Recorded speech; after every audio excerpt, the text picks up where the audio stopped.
Hello everyone, it's Seth, probably better known as Saffron Olive, and it's time for another edition of Brewer's Minute. So this week, we're going to talk about a super important topic, and that is failure in deck building. And I'm going to let you in on a bit of a secret, and that is I build a lot of decks that are failures, that don't work out. In fact, if you think about the decks that you actually see, the ones that are on stream or on Budget Magic, the different series, I bet you see definitely less than half of the decks I build, and probably significantly less than half. Maybe 25% of the decks I build actually become public and people know about them and get to see them, because the other 50%, 75%, whatever, I don't know the exact number, but whatever that number is, they don't work out. They're failures. And to be a good brewer and be someone to build and plays your own decks, you got to not only come to grips with the fact that a high percentage of your decks and your ideas are not going to work out and are not going to be competitive, but you got to come to embrace that fact and use that to your advantage. So that's our topic for today, failure in deck building. So a quick reminder before we break it all down. If you enjoy Brewer's Minute and the other series here on the channel, it would be amazing of you if you could take a quick second, click that subscribe button down in the corner of your screen. It's a great way to support the channel and the site for free. So my thinking on failure is greatly influenced by playing music and writing songs with other people. And in the music world, at least in my experience, failure is accepted and encouraged. If you're going to try to write a song, you come up with a riff, a chord progression, a melody, and you start playing it and you see what happens. And most of the time, you're going to end up with nothing, and you might never revisit that melody or chord progression again, but every once in a while, it all comes together, and the end result is a super sweet song that you love and you enjoy and you play over and over and over again.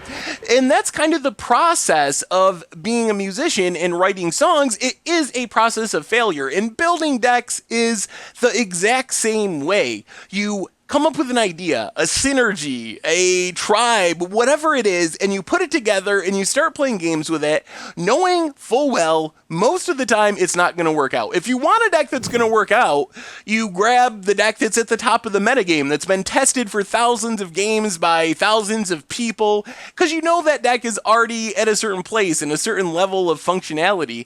But if you're going to try to do it on your own, you got to come to grips with the fact that most of the time it's not going to work out. But not only come to grips with it, you have to learn to love and enjoy the process and learn from the failures. That's the most important thing. If you look at it as, oh, this deck that didn't work out was a failure, it was worthless, I shouldn't have wasted my time on it, you're going to not get very far as a brewer. Instead, you have to look at each deck you build, each synergy you put together as worthwhile on its own right. So the fact that your deck became a beautiful song, or the fact that your deck became nothing and you never played it again, isn't really relevant. The important thing is, what can you take away from the process of creating that deck? What can you learn that will go into your next deck and the next synergy that you try to develop? That's the most important thing, is to learn something from every one of your deck building experiences, no matter what the end result is, a great deck, a horrible deck, or somewhere in between. And in the end, if you do that, you will end up with more better decks. Your hit rate will improve. So learning is the most important thing. The other kind of hidden benefit of all these brews is you get to save them and revisit them later. And I've had tons of experiences where a failed deck actually ends up being something down the road. Maybe it's a week, maybe it's a month, maybe it's a year, but an idea that was floating around and didn't work the first time around ends up becoming super awesome. So the most recent example I can think of this was a little while ago on the Against the Odds poll, As Foretold one, As Foretold in Standard. So I tried to build this standard flash deck built around As Foretold, with the idea being we can flash in a creature on our opponent's turn with As Foretold for free, lets us leave up our mana for counters. Unfortunately, the deck didn't really work, and it wasn't actually very good, so we ended up audibling, going to Modern to play an As Foretold deck that was actually super fun with all the free spells, so it worked out in that sense. But then, a couple weeks later, I remembered that Flash Shell, and without As Foretold, the card that started me down that path to begin with, it ended up being our Bant Flash Elder Deep Fiend deck where we were playing some light energy synergies, playing Elder Deep Fiends, and it became a super sweet and pretty competitive budget Magic deck. So even though it was a failure, it was a valuable failure, and the things I learned building the failed As Foretold deck for Standard became the foundation of a super sweet budget Magic deck that I really enjoyed. Being a good brewer is about not just accepting failure, but embracing failure and learning from failure and knowing that a huge percentage of your brews are going to fail in the sense that they're not going to be competitive enough to play at an F&M or play at a GP or break the format or anything like that. So you got to come to embrace the process of failure and learn to learn from your failure, because that's what's going to make you a better brewer in the end. So every deck that you build, learn something from it. That's my one and only goal. I don't care if the deck is horrible and unplayable. I don't care if it's the best deck in Standard, which is obviously the ultimate goal, to build great decks, but the most important thing is to learn something, one little thing, every single deck you build, no matter what the end result is. And if you train yourself to do that, a synergy to remember, a card combination, something that did work or something that didn't work so you can avoid that next time you're building with similar cards,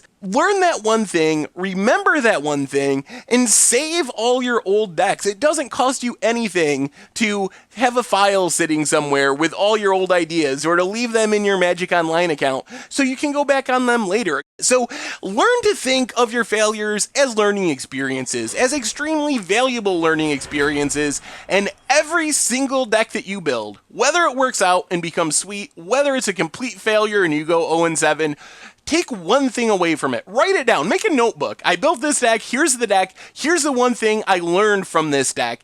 And save that, and every once in a while, go back, and even if you don't look at all the deck lists, look at your notes on what you learned from each deck. Because those experiences, those learning experiences, culminate in making you a better brewer, making your decks better, making your hit rate of building functional decks higher, and that's what it's all about. It's all about that process. So learn to embrace the process, learn to embrace your failure, and in the end, you will have much better decks as a result. So anyway, that's been our Brewers Minute for this week. Thank you very much for watching. I hope you enjoy the video, and I will talk to you soon. Thanks for watching the video. If you enjoyed it, help us out by clicking that like button down below. And to keep up on all the latest and greatest, click that subscribe button. And don't forget to hit that bell icon to get alerts whenever we have new videos. And if you want to, check out some of our other sweet videos here and here.